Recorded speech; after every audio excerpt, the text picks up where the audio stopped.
ധനതത്വശാസ്ത്രം day 25. ഹരിത വിപ്ലവം. അത്യുൽപാദന ശേഷിയുള്ള വിത്തിനങ്ങൾ, ജലസേചന സൗകര്യങ്ങൾ, രാസവളം, കീടനാശിനികൾ, കുറഞ്ഞ പലിശയിൽ സാമ്പത്തിക സഹായം എന്നിവ ഉൾപ്പെടുത്തി കാർഷിക ഉൽപാദനത്തിൽ വരുത്തിയ ഗണ്യമായ പുരോഗതി അറിയപ്പെടുന്നത് ഹരിത വിപ്ലവം അല്ലെങ്കിൽ ഗ്രീൻ റവല്യൂഷൻ എന്നാണ്. ഹരിത വിപ്ലവം എന്ന പദം ആദ്യമായി ഉപയോഗിച്ചത് വില്യം ഗ്ലൗഡ് ആണ്. ഹരിത വിപ്ലവം എന്ന പദം ആദ്യമായി ഉപയോഗിച്ചതാരാണ്? വില്യം ഗ്ലൗഡ് ആണ്. ഹരിത വിപ്ലവം ആരംഭിച്ച രാജ്യമാണ് മെക്സിക്കോ. ഹരിത വിപ്ലവം ആരംഭിച്ച രാജ്യം മെക്സിക്കോയാണ്. ഹരിത വിപ്ലവം എന്ന പദം ആദ്യമായി ഉപയോഗിച്ചത് വില്യം ഗൗഡ് ആണ്. ഹരിത വിപ്ലവത്തിന്റെ ഏഷ്യൻ ഗ്രഹം എന്നറിയപ്പെടുന്നത് എന്താണ്? ഫിലിപ്പീൻസ് ആണ്. ഹരിത വിപ്ലവത്തിന്റെ ഏഷ്യൻ ഗ്രഹം എന്നറിയപ്പെടുന്നത് എന്താണ്? അത് ഫിലിപ്പീൻസ് ആണെന്നും അറിഞ്ഞിരിക്കണം. ഹരിത വിപ്ലവത്തിന്റെ ഒന്നാം ഘട്ടമായി കണക്കാക്കുന്നത് 1960 പകുതി മുതൽ 1970 പകുതി വരെയാണ്. ഹരിത വിപ്ലവത്തിന്റെ രണ്ടാം ഘട്ടമായി കണക്കാക്കുന്നത് 1970 പകുതി മുതൽ 1980 പകുതി വരെയാണ്. ഹരിത വിപ്ലവത്തിന്റെ ഒന്നാം ഘട്ടത്തിൽ അത്യുൽപാദന ശേഷിയുള്ള വിത്തിനങ്ങളുടെ ഉപയോഗം പഞ്ചാബ്, ആന്ധ്രാപ്രദേശ് എന്നീ സംസ്ഥാനങ്ങളിലായി പരിമിതപ്പെട്ടു. ഇന്ത്യയിൽ ഹരിത വിപ്ലവം നടപ്പിലാക്കിയത് ജില്ല തിരിച്ചുള്ള പദ്ധതിയിലൂടെയാണ്. അവയിൽ പ്രധാനപ്പെട്ട 2 പദ്ധതികളാണ് IADP intensive agriculture development programme, അതുപോലെ തന്നെ IAAP intensive agriculture area programme. 1961 തീവ്ര കാർഷിക വികസന പരിപാടി അവതരിപ്പിക്കുന്നത്. കാർഷിക മേഖലയിലെ ആദ്യ പദ്ധതിയായിരുന്നു ഇത്. പാക്കേജ് സമീപനത്തെ അടിസ്ഥാനമാക്കിയുള്ളതിനാൽ പാക്കേജ് പ്രോഗ്രാം എന്നറിയപ്പെട്ടു. ഇതിന്റെ തുടർച്ചയായി കാർഷിക മേഖലയിലെ പ്രത്യേക വിളവെടുപ്പ് വികസിപ്പിക്കുന്നതിനായി 1964-65 തീവ്ര കാർഷിക മേഖലാ പ്രോഗ്രാം IAAP ആരംഭിച്ചത്. 1960-കളിൽ ഡോക്ടർ നോർമൻ ബോർലോഗ് വികസിപ്പിച്ചെടുത്ത ആധുനിക കൃഷിരീതി ഭക്ഷ്യധാന ഉൽപാദനത്തിന് വൻ വർധനമുണ്ടാക്കി. റോക്ക്ഫെല്ലർ ഫൗണ്ടേഷൻ നൽകിയ ധനസഹായം ഉപയോഗിച്ച് മെക്സിക്കൻ സർക്കാർ 1945 ആരംഭിച്ച ഗോതമ്പ് കൃഷിയുടെ ഗവേഷണത്തിലൂടെയാണ് ഹരിത വിപ്ലവത്തിന് തുടക്കം കുറിക്കുക. അപ്പോൾ ഗോതമ്പ് കൃഷിയുടെ ഗവേഷണത്തിലൂടെയാണ് ഹരിത വിപ്ലവത്തിന് തുടക്കമാവുന്നത്. 1960-കളിൽ കാർഷിക മേഖലയിൽ പുത്തൻ സാങ്കേതിക വിദ്യകളും കൃഷിരീതികളും അവലംബിച്ചതോടെ ഉൽപാദനം വളരെയധികം വർദ്ധിച്ചു. ഹരിത വിപ്ലവ കാലത്ത് ഇന്ത്യയിൽ വികസിപ്പിച്ചെടുത്ത അത്യുൽപാദന ശേഷിയുള്ള ഗോതമ്പിനങ്ങളാണ് കല്യാൺ സോന, സൊണാലിക തുടങ്ങിയവയാണ്.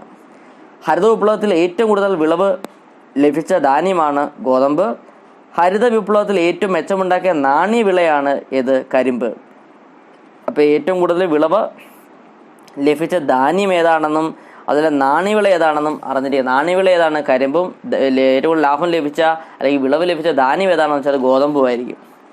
ഹരിത വിപ്ലവത്തിലൂടെ കാർഷിക ഉൽപാദനം വർദ്ധിച്ചതിൻ്റെ കാരണങ്ങൾ എന്തെല്ലാമാണെന്ന് നോക്കാം. അത്യുൽപാദന ശേഷിയുള്ള വിത്തിനങ്ങളുടെ ഉപയോഗം, രാസവളങ്ങളുടെയും കീടനാശിനികളുടെയും ഉപയോഗം, ജലസേചന സൗകര്യങ്ങളുടെ വർധനവ്, ആധുനിക കാർഷിക ഉപകരണങ്ങളുടെ ഉപയോഗം, അതുപോലെ തന്നെ കാർഷിക മേഖലയിലെ യന്ത്രവൽക്കരണം, കുറഞ്ഞ പലിശയ്ക്ക് വായ്പകൾ ലഭ്യമായത്, കാർഷിക വിഭവങ്ങൾക്ക് ഉയർന്ന വില ലഭിച്ചത്, ഉൽപ്പാദിപ്പിച്ച സാധനങ്ങൾ വിറ്റഴിക്കാനുള്ള സൗകര്യങ്ങൾ കൂടുതലായി ലഭ്യമായത്. ഹരിത വിപ്ലവത്തിൻ്റെ ഗുണങ്ങൾ നോക്കാം. ഭക്ഷ്യക്ഷാമം ഇല്ലാതായി, ഉൽപ്പാദനം വർദ്ധിച്ചു. അതുപോലെ ഗവൺമെന്റിന്റെ ഭക്ഷ്യധാന്യ ശേഖരത്തിൽ നിന്നും പൊതുവിതരണ സംവിധാനത്തിലൂടെ കുറഞ്ഞ വിലയ്ക്ക് ഭക്ഷ്യധാന്യം വിതരണം ചെയ്യാൻ കഴിഞ്ഞു. കൃഷിയോഗ്യമായ സ്ഥലത്തിന്റെ അളവ് വർദ്ധിച്ചു. അതുപോലെ ഹരിത വിപ്ലവ സാങ്കേതിക വിദ്യയുടെ വ്യാപനം ഇന്ത്യയെ ഭക്ഷ്യധാന്യങ്ങളുടെ കാര്യത്തിൽ സ്വയം പര്യാപ്ത കൈവരിക്കാൻ പ്രാപ്തമാക്കുന്നു. ഭക്ഷ്യധാന്യങ്ങളുടെ അപര്യാപ്ത പരിഹരിക്കാൻ ആവശ്യമായ ധാന്യശേഖരം ഉണ്ടാക്കുന്നതിന് ഹരിത വിപ്ലവം ഗവൺമെന്റിനെ സഹായിച്ചു. ഹരിത വിപ്ലവത്തിന്റെ പിതാവ് എന്നറിയപ്പെടുന്നത് നോർമൻ ബോർലോഗ് ആണ്. ഹരിത വിപ്ലവത്തിന്റെ പിതാവ് എന്നറിയപ്പെടുന്ന ആരാണ്? അത് നോർമൻ ബോർലോഗ് ആണ്. സമാധാനത്തിലുള്ള നോബൽ സമ്മാനം നേടിയ കൃഷി ശാസ്ത്രജ്ഞനാണ് നോർമൻ ബോർലോഗ്. 1970 ബോർലോഗ് അവാർഡ് ഏത് മേഖലയുമായി ബന്ധപ്പെട്ടതാണ്? ബോർലോഗ് അവാർഡ് കാർഷിക രംഗവുമായി ബന്ധപ്പെട്ടുള്ളതാണ്. ഇന്ത്യൻ അഗ്രികൾച്ചറിന്റെ പിതാവ് എന്നറിയപ്പെടുന്നത് ആരാണ്? അത് ഡോക്ടർ MS സ്വാമിനാഥനാണെന്ന് അറിഞ്ഞിരിക്കുന്നത്. ഹരിത വിപ്ലവത്തിന്റെ പിതാവ് നോർമൻ ബോർലോഗ് ആണ്. ബോർലോഗ് അവാർഡ് കാർഷിക രംഗവുമായി ബന്ധപ്പെട്ടിട്ടുള്ളതാണ്. ഇന്ത്യൻ അഗ്രികൾച്ചറിന്റെ പിതാവ് എന്നറിയപ്പെടുന്നത് ഡോക്ടർ MS സ്വാമിനാഥനാണ്. ഡോക്ടർ MS സ്വാമിനാഥൻ വികസിപ്പിച്ചെടുത്ത അത്യുൽപാദന ശേഷിയുള്ള ഗോതമ്പിനങ്ങളാണ് കസാക്കോറ 64, അതുപോലെ തന്നെ ലെർമറേജ് 64 തുടങ്ങിയവയാണ്. ഇന്ത്യൻ ഹരിത വിപ്ലവത്തിൻ്റെ പിതാവ് എന്നറിയപ്പെടുന്ന ആരാണ്? MS സ്വാമിനാഥനാണ്. ഇന്ത്യൻ ഹരിത വിപ്ലവത്തിൻ്റെ പിതാവ് എന്നറിയപ്പെടുന്നുണ്ട്. അതുപോലെ തന്നെ ഇന്ത്യൻ അഗ്രികൾച്ചറിൻ്റെ പിതാവ് എന്നറിയപ്പെടുന്ന ആരാണ്? നമ്മുടെ ഡോക്ടർ MS സ്വാമിനാഥനാണ്. Indian council of food and അഗ്രികൾച്ചറിൻ്റെ പ്രഥമ വേൾഡ് അഗ്രികൾച്ചർ പ്രൈസിന് അർഹനായതാരാണ്? MS സ്വാമിനാഥനാണെന്ന് അറിഞ്ഞിരിക്കണം. അതുപോലെ തന്നെ MS സ്വാമിനാഥൻ രചിച്ച പ്രധാന പുസ്തകങ്ങളാണ് from green to evergreen revolution, the quest for a world without hunger, wheat revolution തുടങ്ങിയവയാണ്. ഇന്ത്യൻ ഹരിത വിപ്ലവത്തിൻ്റെ നായകൻ എന്നറിയപ്പെടുന്നത്, ശ്രദ്ധിക്കണം, ഇന്ത്യൻ ഹരിത വിപ്ലവത്തിൻ്റെ പിതാവാണെങ്കിൽ അത് MS സ്വാമിനാഥനാണ്. ഹരിത വിപ്ലവത്തിൻ്റെ പിതാവ് നോർമൻ ബോർലോഗാണ്. എന്നാൽ ഇന്ത്യൻ ഹരിത വിപ്ലവത്തിൻ്റെ നായകൻ എന്നറിയപ്പെടുന്ന ആരാണ്? അത് ഡോക്ടർ MB സിംഗ് ആണ് ഇന്ത്യൻ ഹരിത വിപ്ലവത്തിൻ്റെ നായകൻ എന്നറിയപ്പെടുന്നത്. ഇന്ത്യയിൽ ഹരിത വിപ്ലവം ആരംഭിച്ച സമയത്തെ കേന്ദ്ര കൃഷിമന്ത്രി ആരായിരുന്നു? C സുബ്രഹ്മണ്യം ആണെന്നും അറിഞ്ഞിരിക്കേണ്ടതാണ്. ഹരിത വിപ്ലവത്തിന് പോരായ്മകൾ ഉണ്ടായിരുന്നു. എന്തെല്ലാമാണ് ഹരിത വിപ്ലവത്തിൻ്റെ പോരായ്മകൾ നോക്കാം. ഹരിത വിപ്ലവം മുഖേന വൻകിട കർഷകരും ചെറുകിട കർഷകരും തമ്മിലുള്ള അന്തരം കൂടുകയുണ്ടായി. ഹരിത വിപ്ലവത്തിൻ്റെ ഗുണം കൂടുതൽ ലഭിച്ചത് ധനിക കർഷകർക്കായിരുന്നു. ഹരിത വിപ്ലവത്തിൻ്റെ ഒന്നാം ഘട്ടം ചില സംസ്ഥാനങ്ങൾ മാത്രമേ ഒതുങ്ങി നിന്നിരുന്നു. കാർഷിക വായ്പകളുടെ ആവശ്യകത കൂടി. പാവപ്പെട്ട കർഷകരുടെ ജീവിത നിലവാരത്തിൽ മാറ്റമുണ്ടാക്കാൻ കഴിഞ്ഞതുമില്ല. അതുപോലെ തന്നെ യന്ത്രവൽക്കരണം തൊഴിൽ നഷ്ടമുണ്ടാക്കുകയും വാണിജ്യ വിളകളുടെ പുരോഗതിക്കാണ് ഹരിത വിപ്ലവം ഏറെ സഹായിച്ചത്. ഭക്ഷ്യ വിളകളിൽ ഗോതമ്പിന് മാത്രമായിരുന്നു ഇതിൻ്റെ ഫലം ലഭിച്ചത്. അതുകൊണ്ട് തന്നെ വീറ്റ് റെവല്യൂഷൻ എന്നും അറിയപ്പെട്ടിരുന്നു. അത്യുൽപാദന മേന്മയുള്ള വിളകൾക്ക് ഉണ്ടായിരുന്ന കീടാക്രമണ സാധ്യത അതൊരു പോരായ്മയായിരുന്നു. അതുപോലെ തന്നെ 2010-2011 കാലയളവിൽ രാഷ്ട്രീയ കൃഷി വികാസ് യോജനയുടെ ഒരു ഉപപദ്ധതിയായിട്ടാണ് ഇത് നടപ്പിലാക്കിയത്. ആസം, ബീഹാർ, ഛത്തീസ്ഗഡ്, ജാർഖണ്ഡ്, ഒഡീഷ, കിഴക്കൻ ഉത്തർപ്രദേശ്, പശ്ചിമ ബംഗാൾ എന്നീ 7 സംസ്ഥാനങ്ങളിലാണ് BGREI നടപ്പിലാക്കിയത്. അരി, ഗോതമ്പ്, മറ്റ് ധാന്യങ്ങൾ എന്നിവയുടെ ഉൽപ്പാദനം ഈ സംസ്ഥാനങ്ങളിൽ വർദ്ധിപ്പിക്കാൻ ലക്ഷ്യമിട്ട് നടപ്പാക്കിയ പദ്ധതി കർഷകർക്ക് വിഭവ സമാഹരണം, അതിൻ്റെ ഉപയോഗം, മെച്ചപ്പെട്ട കാർഷിക സൗകര്യങ്ങൾ തുടങ്ങിയവ ലഭ്യമാക്കി. പ്രീവിയസ് ക്വസ്റ്റ്യൻ, ഇന്ത്യൻ ഹരിത വിപ്ലവവുമായി ബന്ധമില്ലാത്തത് ഏതാണ്? MS സ്വാമിനാഥൻ, ഉയർന്ന വിളവ് തരുന്ന വൈവിധ്യമാർന്ന വിളകൾ, C സുബ്രഹ്മണ്യം, ഡോക്ടർ വർഗീസ് കുര്യൻ. അപ്പോൾ ഇന്ത്യൻ ഹരിത വിപ്ലവവുമായി ബന്ധമില്ലാത്ത ഏതാണ്? ഡോക്ടർ വർഗീസ് കുര്യനാണ്. ഇന്ത്യൻ ഹരിത വിപ്ലവവുമായി ബന്ധമില്ലാത്ത ആരാണ്? ഡോക്ടർ വർഗീസ് കുര്യനാണ്. അടുത്ത ക്വസ്റ്റ്യൻ, താഴെ തന്നിട്ടുള്ളവയിൽ ഹരിത വിപ്ലവത്തിൻ്റെ നേട്ടങ്ങൾ ഉൾപ്പെടാത്തത് ഏതാണെന്നാണ് ചോദിച്ചിരിക്കുന്നത്. ഭക്ഷ്യധാന്യങ്ങളുടെ ഉൽപ്പാദനം വർദ്ധിച്ചു, ശരിയാണ്. ഭക്ഷ്യധാന്യങ്ങളുടെ വില കുറഞ്ഞു, അതും ശരിയാണ്. ഭക്ഷ്യധാന്യങ്ങൾ കരുതൽ ശേഖരമായി സംരക്ഷിക്കാൻ സാധിച്ചു, അതും ശരിയാണ്. വൻകിട കർഷകരും ചെറുകിട കർഷകരും തമ്മിലുള്ള അന്തരം വർദ്ധിച്ചു. വൻകിട കർഷകരും ചെറുകിട കർഷകരും തമ്മിലുള്ള അന്തരം വർദ്ധിച്ചു. അതെന്താണ്? അത് അതിൻ്റെ പോരായ്മയാണ്, പരിമിതിയായിട്ടാണ് വന്നത്. ഹരിത വിപ്ലവത്തിൻ്റെ പരിമിതിയായിരുന്നു, അല്ലെങ്കിൽ പോരായ്മയായിരുന്നു എന്ത്? വൻകിട കർഷകരും ചെറുകിട കർഷകരും തമ്മിലുള്ള അന്തരം വർദ്ധിച്ചത്. നിത്യഹരിത വിപ്ലവം നോക്കാം. ഹരിത വിപ്ലവത്തിൻ്റെ പോരായ്മകളെ പരിഹരിക്കാനും പാരിസ്ഥിതികവും സാമൂഹികവുമായ ദോഷങ്ങളില്ലാതെ ശാശ്വതമായ ഉൽപാദനക്ഷമത മെച്ചപ്പെടുത്തുന്നതിനെയാണ് നിത്യഹരിത വിപ്ലവം എന്ന് പറയുന്നത്. അടുത്തത് സ്റ്റേറ്റ്മെന്റ് ടൈപ്പ് ക്വസ്റ്റ്യൻസ് നോക്കാം. ഫസ്റ്റ് ക്വസ്റ്റ്യൻ, സവിശേഷ ബാങ്കുകളുമായി ബന്ധപ്പെട്ട ശരിയായ പ്രസ്താവന തിരഞ്ഞെടുത്ത് എഴുതുക. നോക്കാം. ഒന്നാമത്തെ പ്രസ്താവന ഇതാണ്: ചില പ്രത്യേക മേഖലകളുടെ വികസനത്തിന് മാത്രമായി സാമ്പത്തിക സഹായം നൽകുന്നു. അത് ശരിയാണ്. അടുത്തത്, വിദേശ വ്യാപാരവുമായി ബന്ധപ്പെട്ട സ്ഥാപിതമായ ഇന്ത്യയിലെ ഉന്നത സാമ്പത്തിക സ്ഥാപനമാണ് എക്സിം ബാങ്ക്. അതും ശരിയാണ്. മുംബൈയിലാണ് എക്സിം ബാങ്കിൻ്റെ ആസ്ഥാനം. അതും ശരിയാണ്. Industrial finance corporation of India IFCI സവിശേഷ ബാങ്കിന് ഉദാഹരണമാണ്. അതെന്താണ്? അത് തെറ്റാണ്. അടുത്ത ക്വസ്റ്റ്യൻ, താഴെ പറയുന്നവയിൽ പഞ്ചാബ് നാഷണൽ ബാങ്കുമായി ബന്ധപ്പെട്ട ശരിയായ പ്രസ്താവനകൾ തിരഞ്ഞെടുത്ത് എഴുതുക. 1. പൂർണ്ണമായും തദ്ദേശീയമായ ആദ്യ ഇന്ത്യൻ ബാങ്കാണ് പഞ്ചാബ് നാഷണൽ ബാങ്ക്. അത് ശരിയാണ്. 2. ലാലാ ലജ്പത് റായ് ആണ് പഞ്ചാബ് നാഷണൽ ബാങ്ക് സ്ഥാപിച്ചത്. അതും ശരിയാണ്. ന്യൂഡൽഹിയിലാണ് Punjab National Bank micro finance branch ആരംഭിച്ചത്. അതും ശരിയാണ്. 4. 2020 സെപ്റ്റംബറിൽ പ്രിവെന്റീവ് വിജിലൻസ് പോർട്ടൽ ആരംഭിച്ചു. അത് തെറ്റാണ്. അടുത്ത ക്വസ്റ്റ്യൻ, ചേരുംപടി ചേർക്കുക. ബാങ്കുകളും അതിൻ്റെ ആസ്ഥാനങ്ങളുമാണ് എഴുതേണ്ടത്. സിഡ്ബിയുടെ ആസ്ഥാനം എവിടെയാണ്? ലക്നൗ ആണ്. സിഡ്ബിയുടെ ആസ്ഥാനം എവിടെയാണ്? ലക്നൗ. സിഡ്ബിയുടെ ആസ്ഥാനം ലക്നൗ ആണ്.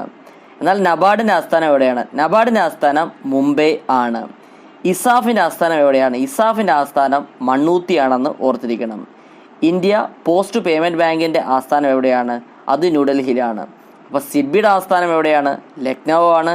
നബാർഡിൻ്റെ ആസ്ഥാനം എവിടെയാണ്? അത് മുംബൈ ആണ്. അതുപോലെ ഇസാഫിൻ്റെ ആസ്ഥാനം എവിടെയാണ്? അത് മണ്ണൂത്തിയിലാണ്. ഇന്ത്യ പോസ്റ്റ് പേയ്മെൻറ്റ് ബാങ്കിൻ്റെ ആസ്ഥാനം ന്യൂഡൽഹിയാണ്. അടുത്ത ക്വസ്റ്റ്യൻ, ഇന്ത്യയിലെ നോട്ട് നിരോധനങ്ങളുമായി ബന്ധപ്പെട്ട ശരിയായ പ്രസ്താവനകൾ തിരഞ്ഞെടുത്ത് എഴുതുക. നോക്കാം. ഇന്ത്യയിൽ 3 പ്രാവശ്യം നോട്ട് നിരോധനം നടത്തിയിട്ടുണ്ട്. ശരിയാണ്. 1000, 5000, 10000 എന്നീ കറൻസികൾ നോട്ടുകൾ 1978 നിരോധിച്ചു. അതും ശരിയാണ്. 1978 നോട്ടുകൾ പിൻവലിച്ചപ്പോഴത്തെ ഇന്ത്യൻ പ്രധാനമന്ത്രി മൊറാർജി ദേശായി ആയിരുന്നു. അതും ശരിയാണ്. 1956 ജനുവരി 12 ഇന്ത്യയിൽ ആദ്യമായി കറൻസി നോട്ടുകൾ പിൻവലിച്ചത്. അത് തെറ്റാണ്. അടുത്ത ക്വസ്റ്റ്യൻ, ചേരുംപടി ചേർക്കുക. കറൻസിയും ചിത്രങ്ങളുമാണ് തന്നിരിക്കുന്നത്. 20 രൂപ നോട്ട് അല്ലെങ്കിൽ 20 രൂപ കറൻസിയിലെ ചിത്രം ഏതാണ്? 20 രൂപ കറൻസിയിൽ എല്ലോറ ഗുഹകളാണ് വരുന്നത്. 100 രൂപ കറൻസിയിൽ റാണി കി വാവാണ് വരുന്നത്. 50 രൂപ നോട്ടിൽ ഹംപിയിലെ രഥമാണ് വരുന്നത്. അതുപോലെ തന്നെ 200 രൂപ കറൻസിയിലാണെങ്കിൽ സാഞ്ചി സ്തൂപമാണ് വരുന്നത്. അപ്പം 20 രൂപ കറൻസി ആണെങ്കിൽ എല്ലോറ ഗുഹകൾ, 100 രൂപ കറൻസി ആണെങ്കിൽ റാണി കി വാവ്, അതുപോലെ തന്നെ 50 രൂപ കറൻസി ആണെങ്കിൽ ഹംപിയിലെ രഥമാണ് വരുന്നത്. 200 രൂപ കറൻസി ആണെങ്കിൽ സാഞ്ചി സ്തൂപമാണ് വരുന്നത്. അടുത്ത ക്വസ്റ്റ്യൻ, താഴെ പറയുന്നവയിൽ 2017 ഏപ്രിൽ 1 നടന്ന SBI ലയനവുമായി ബന്ധപ്പെട്ട ബാങ്കുകളുടെ പേര് തിരഞ്ഞെടുത്ത് എഴുതുക. നോക്കാം. സ്റ്റേറ്റ് ബാങ്ക് ഓഫ് മൈസൂർ SBIയുമായി ലയനത്തിൽ വന്നതാണ്. അടുത്തത് ഭാരതീയ മഹിളാ ബാങ്ക്, അതും ലയനത്തിലുണ്ടായിരുന്നു. അടുത്തത് സ്റ്റേറ്റ് ബാങ്ക് ഓഫ് പാട്ടിയാല, അതും SBI ആയിട്ട് ലയിച്ചിട്ടുണ്ട്. അടുത്തത് state bank of Bikaner and Jaipur, അതും SBI ആയിട്ട് ലയിച്ചിട്ടുണ്ടായിരുന്നു. അടുത്തത് വിജയ ബാങ്ക് SBI ആയിട്ട് ലയിച്ചിട്ടില്ല. അടുത്ത ക്വസ്റ്റ്യൻ, പണനയ കമ്മിറ്റിയുമായി ബന്ധപ്പെട്ട ശരിയായ പ്രസ്താവനകൾ തിരഞ്ഞെടുത്ത് എഴുതുക. 1. RBI ആക്ട് 1934 സെക്ഷൻ 45(ZB) പ്രകാരമാണ് ഇന്ത്യയിൽ പണനയ കമ്മിറ്റി സ്ഥാപിതമായത്. അത് ശരിയാണ്. അടുത്തത് RBI ഗവർണറാണ് പണനയ കമ്മിറ്റിയുടെ ചെയർപേഴ്സൺ. അതും ശരിയാണ്. അടുത്തത് 6 അംഗങ്ങളാണ് പണനയ കമ്മിറ്റിയിലുള്ളത്. അതും ശരിയാണ്. 2017 സെപ്റ്റംബർ 29 ഇന്ത്യയിലെ ആദ്യത്തെ പണനയ കമ്മിറ്റി ഔദ്യോഗിക ഗസറ്റ് പ്രകാരം രൂപീകരിച്ചു. അത് തെറ്റായിട്ടുള്ള പ്രസ്താവനയാണ്. അടുത്ത ക്വസ്റ്റ്യൻ, റിപ്പോ റേറ്റുമായി ബന്ധപ്പെട്ട തെറ്റായ പ്രസ്താവനകൾ തിരഞ്ഞെടുത്ത് എഴുതാനാണ് പറഞ്ഞിരിക്കുന്നത്. തെറ്റായിട്ടുള്ള പ്രസ്താവന ഏതൊക്കെയാണെന്ന് നോക്കാം. റിപ്പോ നിരക്കിൽ ഒരു റീപർച്ചേസ് കരാർ ഇല്ല. അത് തെറ്റാണ്. അതുപോലെ തന്നെ റിപ്പോ റേറ്റ് ജനങ്ങളെ നേരിട്ട് ബാധിക്കുന്നു. അതും തെറ്റാണ്. റിപ്പോ നിരക്ക് ബാങ്ക് നിരക്കിനേക്കാൾ താഴ്ന്നും റിവേഴ്സ് റിപ്പോ നിരക്കിനേക്കാൾ ഉയർന്നു നിൽക്കുന്നു. ശരിയാണ്. റിപ്പോ റേറ്റ് ഹ്രസ്വകാല ഫണ്ടിങ് ആവശ്യകതകളുമായി ബന്ധപ്പെട്ടിരിക്കുന്നു. അതും ശരിയാണ്. അടുത്ത ക്വസ്റ്റ്യൻ, ധനകാര്യ വിപണിയുടെ ധർമ്മങ്ങളുമായി ബന്ധപ്പെട്ട ശരിയായ പ്രസ്താവനകൾ തിരഞ്ഞെടുത്ത് എഴുതുക. 1. സമ്പാദ്യങ്ങൾ ശേഖരിച്ച് ഏറ്റവും ഉൽപാദനക്ഷമമായ മേഖലകളിലേക്ക് വഴിതിരിച്ചു വിടുന്നു. ശരിയാണ്. വില കണ്ടെത്താൻ സഹായിക്കുന്നു. ശരിയാണ്. ഇടപാടുകൾക്കുള്ള ചെലവ് കുറയ്ക്കുന്നു. ശരിയാണ്. ധനകാര്യ ആസ്തികൾക്ക് ദ്രവത്വം നൽകുന്നു. ഇതെല്ലാം ശരിയാണ്. അടുത്ത ക്വസ്റ്റ്യൻ, റിസർവ് ബാങ്ക് ഓഫ് ഇന്ത്യയുമായി ബന്ധപ്പെട്ട ശരിയായ പ്രസ്താവനകൾ ഏതെല്ലാമാണെന്ന് എഴുതുക. ഒന്നാമത്തെ പ്രസ്താവന 1926 നിലവിൽ വന്ന ഹിൽട്ടൺ യങ് കമ്മീഷന്റെ നിർദ്ദേശപ്രകാരമാണ് നിലവിൽ വന്നത്. അത് ശരിയാണ്. 1946 ജനുവരി 1 റിസർവ് ബാങ്ക് ദേശസാൽക്കരിച്ചു. അതും ശരിയാണ്. 1940 റിസർവ് ബാങ്കിന്റെ സാമ്പത്തിക വർഷം ജനുവരി ഡിസംബറിൽ നിന്നും ജൂണിലേക്ക് മാറ്റി. അതും ശരിയാണ്. ഏഷ്യ പസഫിക് മേഖലയിൽ ആദ്യമായി ഇൻട്രസ്റ്റ് റേറ്റ് ഈസിംഗ് സൈക്കിൾ ആരംഭിച്ചതും റിസർവ് ബാങ്ക് ഓഫ് ഇന്ത്യയാണ്. അതും ശരിയാണ്. അടുത്ത ക്വസ്റ്റ്യൻ, താഴെ തന്നിരിക്കുന്ന വിവരങ്ങൾ ഉപയോഗിച്ച് ഘടകവിലയിൽ അതായത് GNP കണക്കാക്കുക. GNPയുടെ കമ്പോള വില 5000 കോടി രൂപ, പരോക്ഷ നികുതി 400 കോടി രൂപ, അതുപോലെ തന്നെ സബ്സിഡി 200 കോടി രൂപ. അപ്പോൾ താഴെ തന്നിരിക്കുന്ന വിവരങ്ങൾ ഉപയോഗിച്ച് ഘടകവിലയിൽ GNP കണക്കാക്കാനാണ് പറഞ്ഞിരിക്കുന്നത്. 5850 കോടി രൂപ, അതുപോലെ ഓപ്ഷൻ ബി 4800 കോടി, ഓപ്ഷൻ സി 2200 കോടി, ഓപ്ഷൻ ഡി 4200 കോടി. ആൻസർ ഏതാണ്? ഓപ്ഷൻ ബി ആണ്, 4800 കോടി. അടുത്ത ക്വസ്റ്റ്യൻ, 8ാം പഞ്ചവത്സര പദ്ധതിയുമായി ബന്ധപ്പെട്ട പ്രസ്താവനകളിൽ തെറ്റായിട്ടുള്ള ഏതാണെന്നാണ് ചോദിച്ചത്. 8ാം പഞ്ചവത്സര പദ്ധതിയിൽ ബന്ധപ്പെട്ട പ്രസ്താവന തെറ്റേതെന്ന് ചോദിച്ചിട്ട് നോക്കാം. മൻമോഹൻ മോഡൽ എന്നറിയപ്പെടുന്നത് ഏതാണ്? 8ാം പഞ്ചവത്സര പദ്ധതി. ശരിയാണ്. നാഷണൽ സ്റ്റോക്ക് എക്സ്ചേഞ്ച് നിലവിൽ വന്നതും 8ാം പഞ്ചവത്സര പദ്ധതിയിലാണ്. പഞ്ചായത്ത് രാജ് സംവിധാനം നിലവിൽ വന്നതും 8ാം പഞ്ചവത്സര പദ്ധതിയിലാണ്.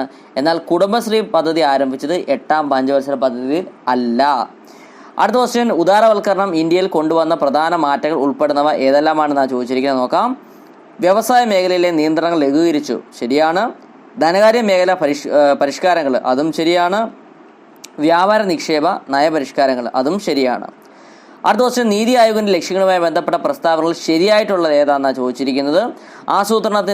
ആസൂത്രണത്തിന്റെ താഴെ നിന്ന് മുകളിലേക്ക് എന്ന സമീപനമാണ് നീതി ആയോഗ് സ്വീകരിച്ചിരുന്നത്. ശരിയാണ്.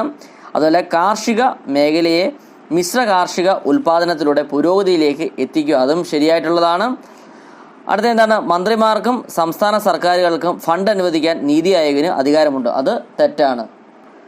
അടുത്ത ക്വസ്റ്റ്യൻ, ഈനാമിനെ സംബന്ധിച്ച് താഴെ പറയുന്ന പ്രസ്താവനയിൽ ശരിയായവ തിരഞ്ഞെടുത്ത് എഴുതാനാണ് പറഞ്ഞിരിക്കുന്നത്. നോക്കാം. 2014-15 കാലയളവിൽ കേന്ദ്ര ബഡ്ജറ്റ് പ്രഖ്യാപിക്കപ്പെട്ട സംവിധാനമാണ് ഈനാം. ശരിയാണ്. 2016 ഏപ്രിൽ 14 നിലവിൽ വന്നു, അതും ശരിയാണ്. ഈനാം ദേശീയ തലത്തിൽ വ്യാപിച്ചിരിക്കുന്ന ഒരു ഇലക്ട്രോണിക് ട്രേഡിംഗ് പോർട്ടലാണ്, അതും ശരിയാണ്. അടുത്ത ക്വസ്റ്റ്യൻ, ഹരിത വിപ്ലവത്തെ സംബന്ധിച്ച് താഴെ പറഞ്ഞ പ്രസ്താവന ശരിയല്ലാത്തവ ഏതാണെന്ന് ചോദിച്ചിരിക്കുന്നു. നോക്കാം. 1960 ഡോക്ടർ നോർമൻ ബോർലോഗ് വികസിപ്പിച്ചെടുത്ത ആധുനിക കൃഷിരീതി ഭക്ഷ്യധാന്യ ഉൽപ്പാദനത്തിന്റെ വൻ വർധനവുണ്ടാക്കി. ശരിയാണ്. റോക്ക്ഫെല്ലർ ഫൗണ്ടേഷൻ നൽകിയ ധനസഹായം ഉപയോഗിച്ച് മെക്സിക്കൻ സർക്കാർ 1945 ആരംഭിച്ച ഗോതമ്പ് കൃഷിയുടെ ഗവേഷണത്തിലൂടെ ഹരിത വിപ്ലവത്തിന് തുടക്കമായത്. ശരിയാണ്. മൂന്നാമത്തത്, 1960 പകുതി മുതൽ 1990 പകുതി വരെയാണ് ഹരിത വിപ്ലവത്തിന്റെ 1ാം ഘട്ടമായി കണക്കാക്കുന്നത്, അത് തെറ്റാണ്. അടുത്ത ക്വസ്റ്റ്യൻ, താഴെ പറയുന്നവയിൽ നിന്നും പ്രധാന പ്രത്യക്ഷ നികുതികൾ തിരഞ്ഞെടുത്ത് എഴുതാൻ പറയുന്നുണ്ട്. നോക്കാം. വിനോദ നികുതി, അത് പ്രത്യക്ഷ നികുതിയിൽ വരുന്നതല്ല. വിൽപ്പന നികുതി, അത് പ്രത്യക്ഷ നികുതിയിൽ വരുന്നതല്ല. വാഹന നികുതി പ്രത്യക്ഷ നികുതിയിൽ വരുന്നതാണ്. അതുപോലെ കെട്ടിട നികുതി പ്രത്യക്ഷ നികുതിയിൽ വരുന്നതാണ്. ആദായ നികുതി എന്താണ്? പ്രത്യക്ഷ നികുതിയിൽ വരുന്നതാണ്. സേവന നികുതി പ്രത്യക്ഷ നികുതിയിൽ വരുന്നതല്ല. അപ്പോൾ താഴെ പറയുന്നവയിൽ നിന്നും പ്രധാന പ്രത്യക്ഷ നികുതികൾ ഏതൊക്കെയാണെന്ന് വെച്ചാൽ എന്തൊക്കെയാണ്? വാഹന നികുതി, കെട്ടിട നികുതി, ആദായ നികുതി തുടങ്ങിയവയാണ്. അടുത്ത ദിവസം താഴെ പറയുന്നവയിൽ നികുതികളെ സംബന്ധിച്ച് ശരിയായ പ്രസ്താവന തിരഞ്ഞെടുത്ത് എഴുതാൻ പറയുന്നു. ഏതൊക്കെയാണെന്ന് നോക്കാം. നികുതി ചുമത്തപ്പെടുന്നയാൾ നേരിട്ട് നൽകുന്ന നികുതിയാണ് പ്രത്യക്ഷ നികുതി. 2 ശരിയാണ്. 2 പ്രത്യക്ഷ നികുതിയിൽ നികുതിയുടെ ഭാരം മറ്റുള്ളവരിലേക്ക് കൈമാറ്റം ചെയ്യപ്പെടാൻ കഴിയില്ല. ശരിയാണ്. 3 പരോക്ഷ നികുതിയുടെ ഭാരം കൈമാറ്റം ചെയ്യപ്പെടാൻ കഴിയുന്നതാണ്, അത് ശരിയാണ്. അപ്പോൾ അതെല്ലാ പ്രസ്താവനയും ശരിയാണ്. അടുത്ത ക്വസ്റ്റ്യൻ, അമൃതകാൽ പദ്ധതിയിൽ ഉൾക്കൊള്ളിച്ചിരിക്കുന്ന ലക്ഷ്യങ്ങൾ തിരഞ്ഞെടുത്ത് എഴുതാൻ പറയുന്നത്. നോക്കാം.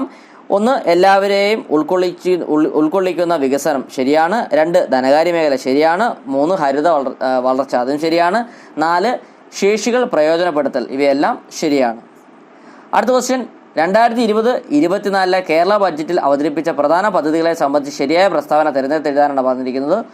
1 എല്ലാ ജില്ലയിലും ക്യാൻസർ ചികിത്സാ കേന്ദ്രങ്ങൾ, അത് ശരിയാണ്.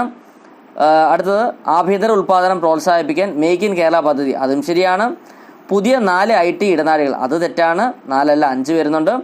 അടുത്തത് ജലാശയങ്ങളിലെ പ്ലാസ്റ്റിക് മാലിന്യങ്ങൾ നീക്കം ചെയ്യുന്നതിനായി ശുചിത്വ സാഗരം പദ്ധതി, അതും തെറ്റാണ്.